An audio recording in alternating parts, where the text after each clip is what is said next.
Hi guys, welcome back to the Camp Chronicles. Today's episode could be a long one actually because I feel like we've got a lot of points to talk about. The topic of conversation today is things that they don't tell you about working at an American summer camp.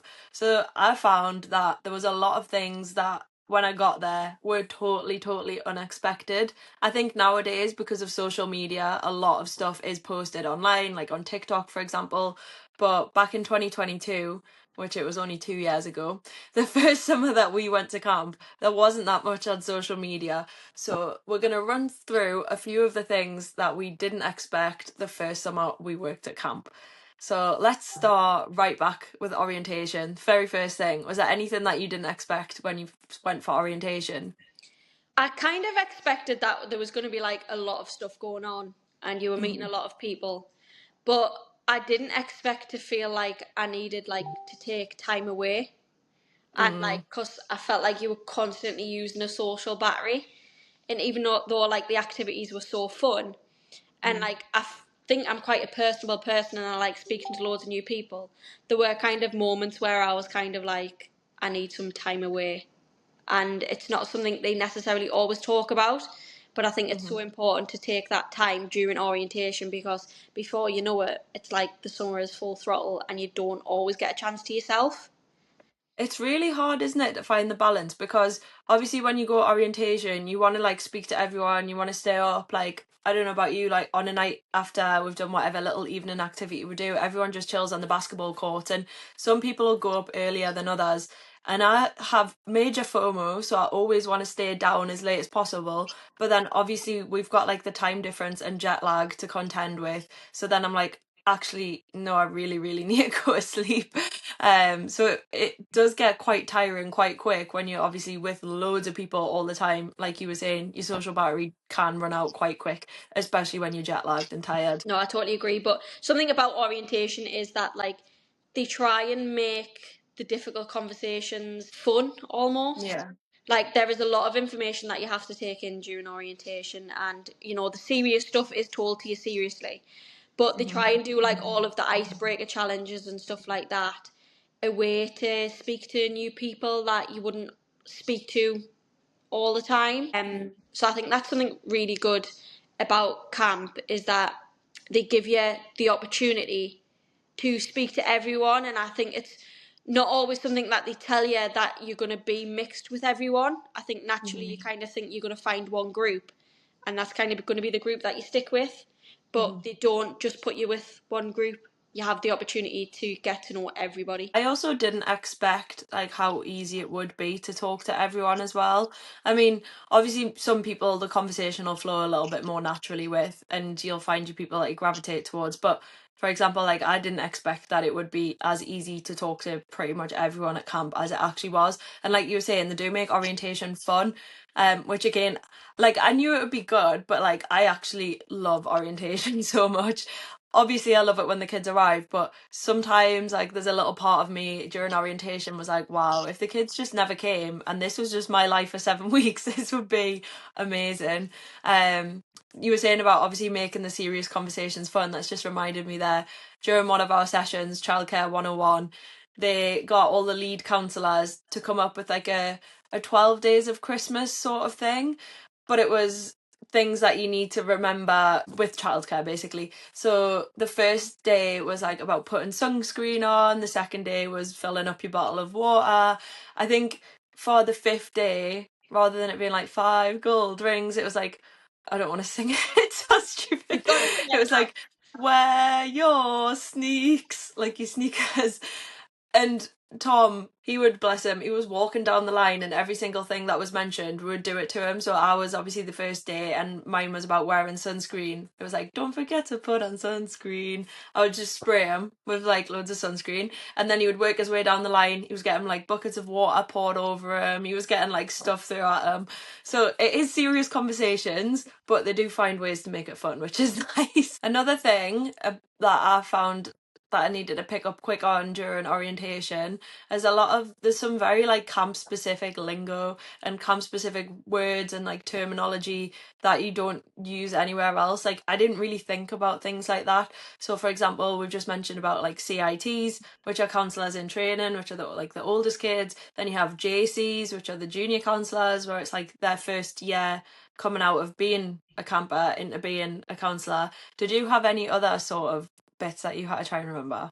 No, it was just kind of getting to understand like the ages of the different divisions and Or kind like of try sophomore, junior, senior, and all that, yeah. trying to work out like what age group I would kind of be best suited to, because I felt like during orientation everyone has so many different opinions and they're like, oh, I think you'd be great with this division, I think you'd be great with this Yeah. division, and then I'm like, but which division would I actually want to work with, like, and what hmm would be best for me?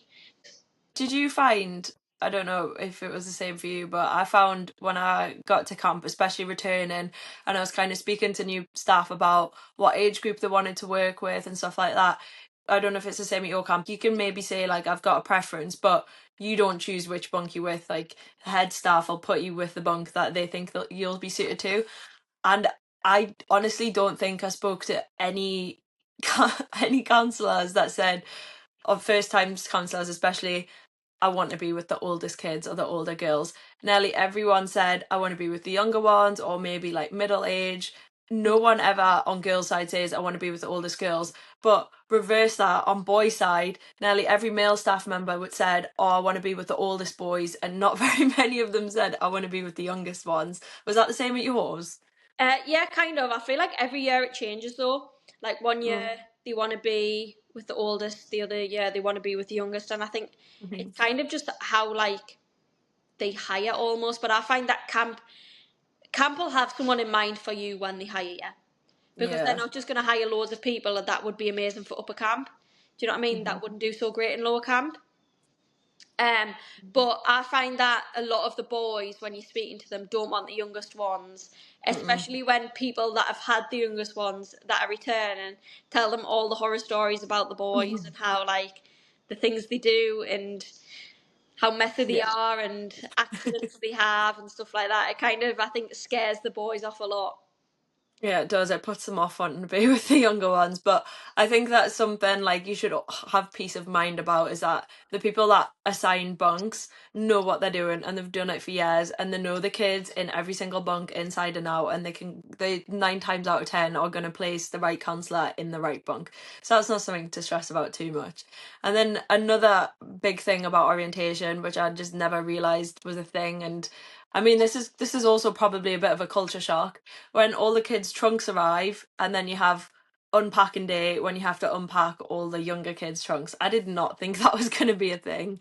No, it's like it is the craziest day, and my camp always does it where kind of they'll do the trunk day, and then the next day or that night they'll let us go off camp and have hmm like our night off, which is so Yeah. important. But I remember they talked about the trunks getting there and how like we all like carry the trunks to all of the different bunks and stuff, like, so like you won't just hmm carry your trunks, hmm you could be carrying trunks for freshmen, you could be carrying trunks for seniors, like the all of girls side. hmm And I remember the trucks turned up and we started taking the trunks off, and like I've never sweated so much in my life. You're carrying like, I'm talking like very, very heavy bags full of all sorts, and then you get them into the bunks, and then you start to unpack them, and it's just like the craziest process ever. It's so rewarding when it's all done, but it's definitely something they don't tell you about, and it's hard work. Sorry, there's also like specific ways to do it. Do you have like an unpacking workshop before you actually start unpacking? So like Stephen, bless him, he is like the neatest person ever. Like when all his clothes are folded, he works in Next, so he's very good at like folding all his clothes specifically. He ran the unpacking workshop this year for us, and like he went through exactly how to make the kids' bed. Obviously, like we at home don't use comforters and top sheets like the way they do in America. So he was like, so this is your fitted sheet, this goes on the bottom. And some kids come with these like if they're younger ones, they might come with like mattress protectors, and then the egg crate goes on, and then your fitted sheet goes on, and then you need your flat sheet, and then your comforter, and then everything else. And you're literally getting taught how to make a bed, you're getting taught how to fold clothes. He was saying, obviously, you need to communicate with everybody else that's in the bunk so that every kid's stuff kind of goes in the same place. So if, I don't know, Jamie and Fred have their wellies, like, and they need to find them, all the counsellors know, like, oh, we put everybody's wellies in this, like, big box at the back of the cabin, rather than, like, one kid's being, like, shoved at the very back of a cubby or, like, hidden in a box somewhere. It's That quite a detailed process. that always happens though. You always end up losing something. Like I think for us, we always have ended up losing like spare sheets or like the Mm. extra toiletries and stuff. I think that's happened every year, and you've got to check like every single pocket of the trunks. But Mhm. I actually, unpopular opinion, I love unpacking and repacking the kids back up. I did it this year. I kind of like ran the unpacking session where I was like, so what you'll always do is you'll do a bed, miss a bed, someone else will do the next bed. You Yeah. should never like unpack the kids next to each other because that's how Mhm. things go missing. Ziploc bags get put in the wrong person's bags. But I actually love unpacking the kids. I think it's It's fun. so cute. Like, you know, when you do the little kids and you see all the stuff that they've got, and they've just got like such like colourful, glittery, like crazy clothes, and they've got like everything. Obviously, at my camp is Camp Echo themed, and they've got like Camp Echo pillows, Camp Echo hoodies, and they've got like pajamas that are fluffy and they say Camp Echo. And I'm just like, oh, they're just so tiny and precious. And then my older kids come and they unpack themselves, and the cabin is a mess. It's Oh my god, it's the worst place to be when they're unpacking their stuff. It's chaotic as hell. I can imagine it's chaotic if they'll pack themselves up as well. Because Mhm. obviously next year, taking my kids into middle camp, they're going to want to repack themselves up. And that is going to stress me out because I'm like a control freak. None of the kids want to pack their stuff up on the first packing day. So you have like 2 or maybe 3 packing days towards the end of camp. None of them want to do it on that first day. They all want to pack on the second day, right before they go to camp, right before they leave camp, just in case they forget something or don't remember to leave something out. So then you're having arguments with them because you're like, well, half of you have to pack today. Like, it does get a little bit stressful. That's again not something that anybody tells you about working at a summer camp, is about having to manage the repacking and the unpacking. Another thing they don't really like tell you before you go to camp or when you get to camp is kind of the different roles that you do play at camp. So, for example, you obviously go to your head counsellors. This is what they do at my camp, and you kind of give your preference. I would like to work between, like, say, the ages of 7 and 12. So you're looking at lower and middle camp. You kind of give that preference, and then head counsellors will think, do you know what? I think you'd be great with the 10-year-olds. I think you'd be great with the youngest ones, the 7-year-olds. They do that. But something that they don't tell you is kind of the different roles that you do play. So Mhm. I find that when you're looking after younger kids, you take more of like a mother figure. So like Mhm. you're more hands on when it comes to what they're going to wear today, like matching outfits, getting the shampoo out of their hair, like telling them that they've still got like face paint on, stuff like that. Whereas obviously if you're looking at being like in middle camp and upper camp, you go for more of like a sister role, and Mhm. it's when the kids are like looking to get advice from you if like they're having trouble with friendships, or like the older girls and they're having trouble with boys. Like I feel like that's something they don't tell you is like when you're trying to decide what type of counsellor you want to be and what age group you want to be, I think naturally they're just like, oh, what age do you want to work with? Mhm. Whereas actually, you should sit down and think like, what type of role do I want to be? Do I want to be a mother figure or a father figure, or do I want to be an older brother? Do I want to be an older sister? I think that kind of like links to like just like the type of person that you are. So, for example, if you are the type of person that like wants to be wanted, then lower camp's probably like the place for you to be, because the little kids are probably, well, like you were saying, they're going to need all that extra support and going to need you to help to do those things for you, like their mums and their dads or their parents would.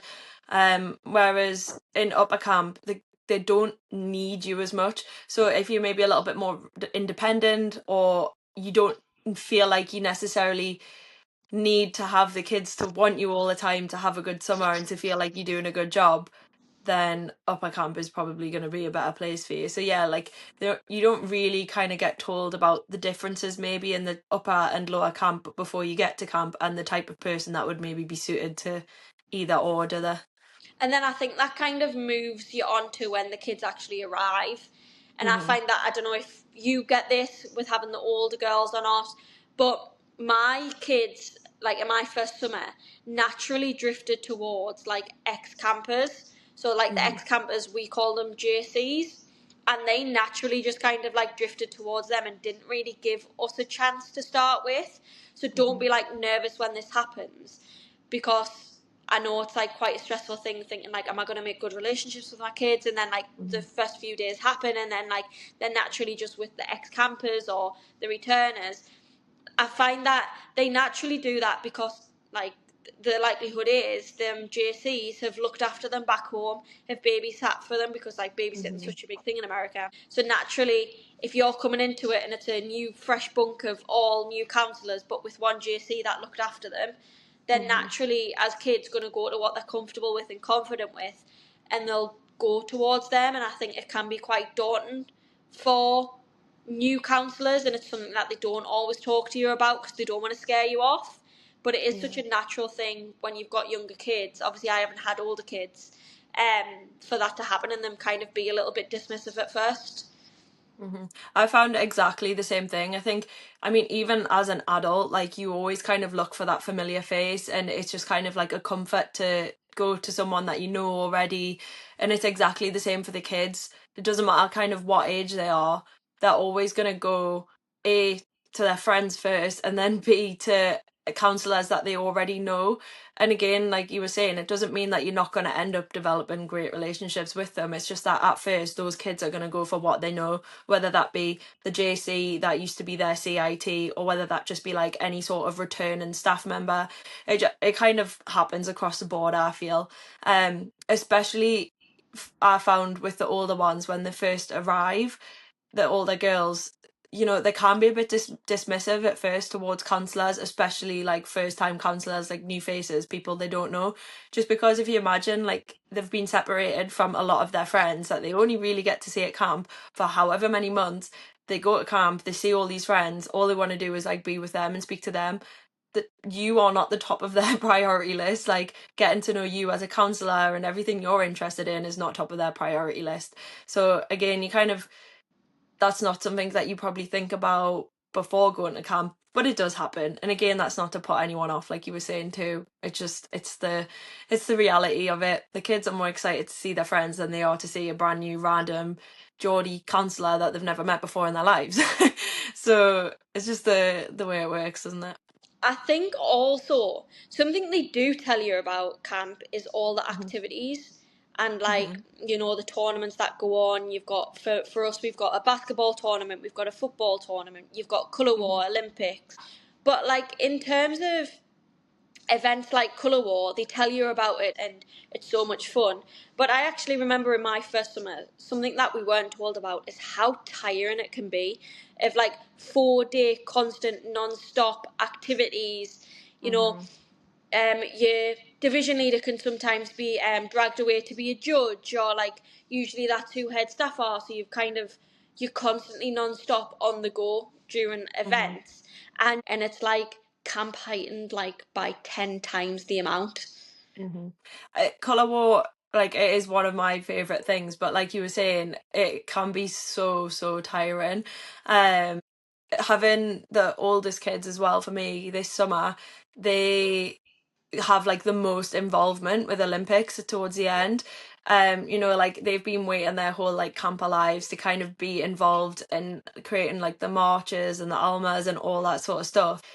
It was so intense, and it's just, it can be like really stressful. Don't get me wrong, I still absolutely love it. But yeah, I think that's the same with all of camp in general, isn't it? Like, obviously it is an amazing job, and it's literally like the best job I've ever had and probably will ever have. But it is also like the hardest, most tiring and demanding job you could probably work, isn't it? Yeah, and I think especially with social media, like it's so shown to just be this picture perfect thing. You will have Mhm. days during that summer where you're like, I'm so tired, I'm exhausted. Mhm. And like you will have days like that because it's not normal to be living with the people you work with every day, not getting me time as much because there's always someone somewhere. I don't think like anyone explaining it can really put into words how tired you do feel sometimes. And I mean, to put it into perspective, I used to have morning meetings at 8:15 on the morning before we'd have flag at 8:30. And I used to, at the beginning of camp, I would get up at about 22, quarter to 8. I would get fully ready for the day. I'd go to my morning meeting ready. By the end of camp, I was waking up at 8:10. I was going to my morning meeting in my pajamas still because I had the oldest girls, so they had like the time to get ready and they had second breakfast. So I was going to my morning meeting in my pajamas, like literally waking up 5 minutes beforehand and then going back and getting ready at the same time as my campus. I was just like so tired, like I needed those extra 10 minutes in bed if I could grab them because they were staying up late and everything. Um, I'm not setting a very good example here. You should always be up and ready before your campus. No, but it's true though because like you are told like that during orientation you should be up, you should be out of bed. But I think Mhm, towards the end of the summer, even head staff feel it as well. Like they are mhm, tired, and it is difficult to constantly keep going and keeping that energy up for seven mhm, weeks. Like you're only human at the end of the day, and I think that's something it's so important to like for us in the position that we're in to kind of keep telling our counsellors like you are only mhm, human and it does get to a point where that battery you see on your phone when it goes down you will get to 20% at some point, and I mhm, think it's important to rely on each other as counsellors and speak mhm, up if you're not feeling great. Don't go around and say you're absolutely fine when you're really flagging because you'll mhm, end up hitting the bottom of the bottom and you'll be so mhm, tired. Like it's so important to communicate with each other, and that person will pick up that 30% you're flagging today. mhm, And can I guarantee in 4 days' time, more than likely what will happen is they'll be feeling that 30% missing and they can only give mhm, 70%. So I mhm. think it's so important to realise as a new counsellor, as a returner, that communication is also so important. Your co-counselors, you're basically going to be like parents for the whole time you're at camp. Even if you're not necessarily like the best of friends, you don't have to be like best friends with your co-counselor, but you do need to have, like you were saying, a good relationship, and communication is key. You don't really get told before camp how important your relationship with your co-counselors is.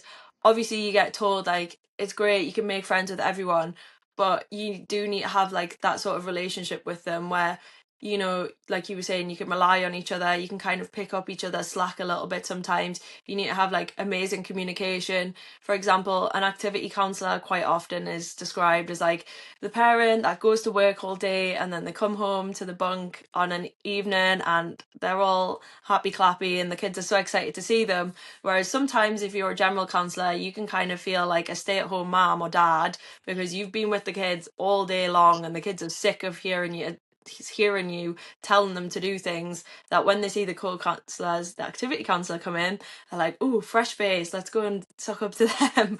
And it's important that you communicate with your co-counselors. For example, if like one kid's been like awful all day and is like really upset another kid, or if something's happened within the bunk, you need to make sure you're always communicating that with each other. So it's definitely extra important to have a good relationship with your co-counselors. And I think it's important for that co-counsellor as well that's been away all day to be kept in the loop so that they don't feel like they are missing out and they don't feel like they're only around for so Hmm. long and they don't have the same bond with the kids as that generals do. Because I think naturally going into it, specialists or activity counsellors do feel like they don't have the same type of relationship as what the generals do. But you Hmm. can guarantee after a day of nagging to put sun cream on and fill the water bottles up and do this and do that, they're like what you said, so excited to see the activity counsellors. And I think that's so important between generals and activity specialists to realise that the activity specialists are just going off for the day and getting a free break because they're teaching kids from the whole of camp. And that's something maybe that camp don't actually always explain, is that it's natural to feel kind of sometimes adrift between the different jobs, but it's so important to be understanding of the different roles. Just a little bit of random wisdom for you that just came to my mind. No, that is wisdom though, because it is very much like a stay-at-home mom, like dad goes to work, or stay-at-home dad, mom goes to work situation, where you've been with the kids all day long and you see this activity counselor that's your co-counselor and you think, God, you've got it so easy, like you don't have the kids, like yep, yep, yep, in your ear the whole time. But actually your activity counsellor has been doing a full day of sessions and they've had all the other kids at camp yep, yep, yep, and in that, yeah. So like everyone kind of has those hard days. I think that also kind of leads me into thinking another thing that I wasn't really so aware of, or maybe I was a little bit aware of it, but not to the extent of how it actually happens, is obviously you've got, I don't know, let's say 15 kids in your bunk. Every single one of those kids is going to have a different life at home. You've got maybe 2 or 3, 4 other co-counselors. Every single person's got a different life at home. And whilst you're at camp, you still have to, although you're in a big happy bubble, deal with those like real life issues. For example, like one kid might be getting bullied at school, another kid, like their parents might be getting divorced, another kid, like they might have just started their period whilst they're at camp. Someone might have like mental health problems, like they might be really struggling mentally. Someone else might be struggling physically. They could have physical problems. Like it's so many kind of like everyday life problems that also come into play at camp that I just didn't really think about. And one that stands out for me, actually, it was literally awful when it happened, but one of my campers' dogs passed away while she was at camp, and the older kids do get their phones, and the parents basically didn't want her to find out by logging onto social media and seeing like that's how it happened.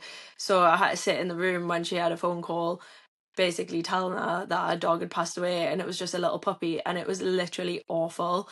It was like the saddest thing, and it's little things like that that you just don't think about happening whilst you're at camp. Like life continues outside of camp, and sometimes really sad circumstances do happen and the kids need to find out.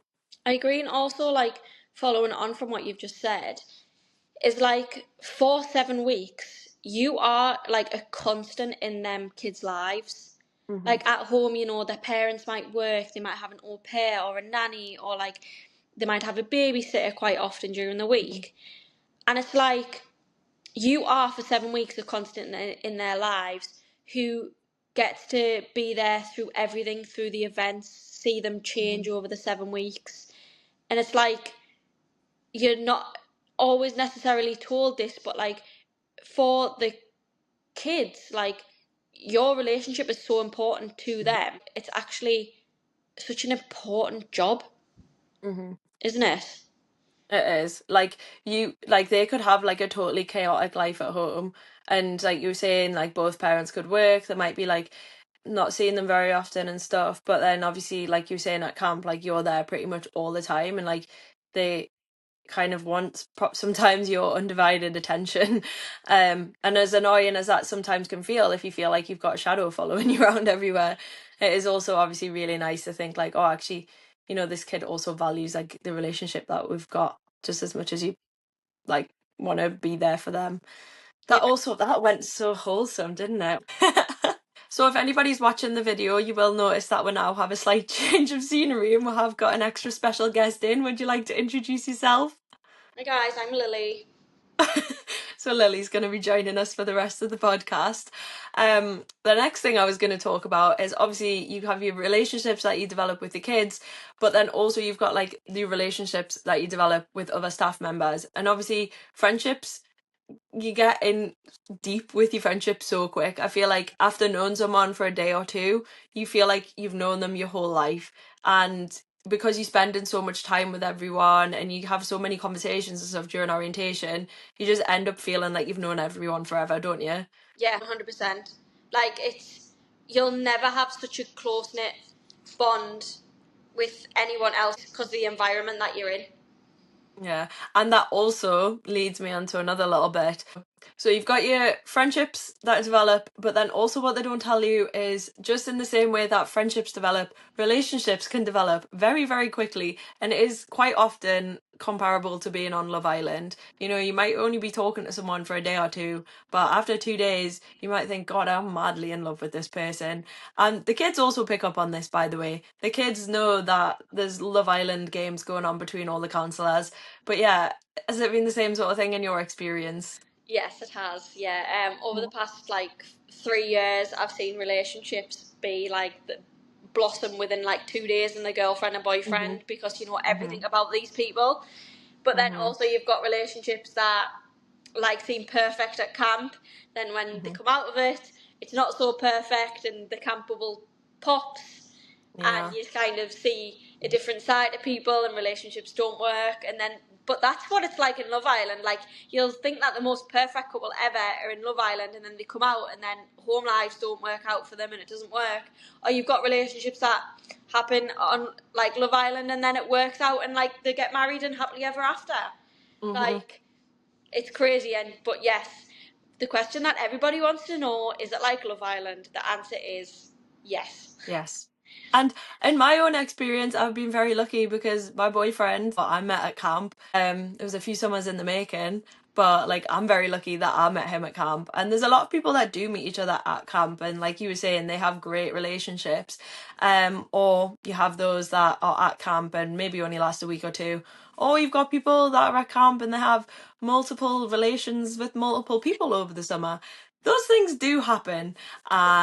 We're here to just be realistic and open and transparent about things that happen at camp. So yeah, don't always tell you that, but do be prepared. Camp can quite often end up like Love Island. That's so true. And let's round this off as well. I think the last thing probably we could talk about is the kind of last few days of camp and the last night and just how emotional they really are, because I wasn't prepared for it, were you? No, not at all. I think you aren't told about the emotions that you feel. You're told like the camp and your summer experience will go within a Hmm. blink of an eye, but I don't think it's expressed exactly how much emotion you will feel leading up to leaving. Like you'll feel like Hmm. you're so ready to go home, you're so tired, colour war's finished, like the kids Mm. are ready to go home now, like they're kind of sick of doing the same things over and over again. But then it comes to actual like leaving on the day, and the buses turn up and the kids get on, and then all of a sudden your co-counselor, who you never expected to ever cry, and like 3 days ago was saying how happy they are to leave, are stood sobbing, like holding like their kids in their Hmm. arms, waving them off goodbye. And it's like something I don't think anybody's actually really prepared for. You know, and it's so hard because you don't know whether you're going to see these people again. Sometimes you know. I mean, my second summer when it ended, I like wasn't sure whether I was going to be going back to camp or not for my third, like just because other job opportunities and things. So like I felt much worse second summer. Whereas this summer when it ended, in the back of my head, I was like, okay, I know I'm going to be coming back. It's not the end of the world. Like I will be coming back again, so it's fine.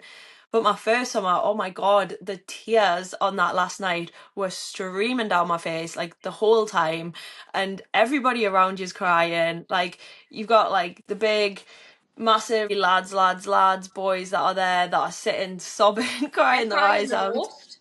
People that you would never expect to see crying. Everybody's just sat crying on there. Literally.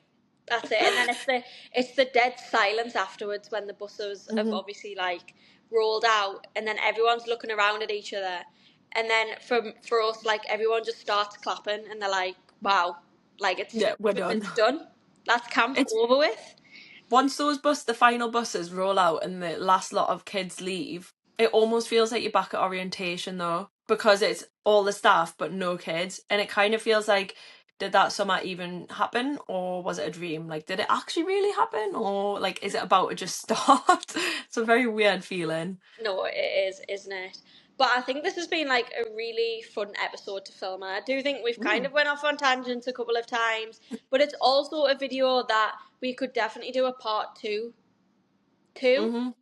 Hmm. If there is anything like you feel like you weren't told or prepared with before you went to camp, give us a message, and we're more than happy to kind of discuss it in a part 2 episode. I know, I mean, we're sitting here and we only get two people's input, but there's obviously hundreds of thousands, and well, maybe not hundreds of thousands.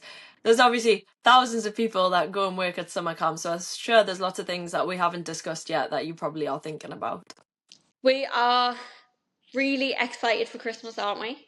Which leads us on to Very. say that there won't be an episode being released on the 23rd of December because we know everybody's super busy and spending time with their family. So our next episode will be releasing on the 30th of December, which is crazy to actually say. We're nearly in 2025 and the actual camp countdown starts from January, doesn't it? That's when like all the visa processes and stuff start kicking in. Oh, So yes. from the bottom of our hearts, thank you so much for this incredible journey that we've started on.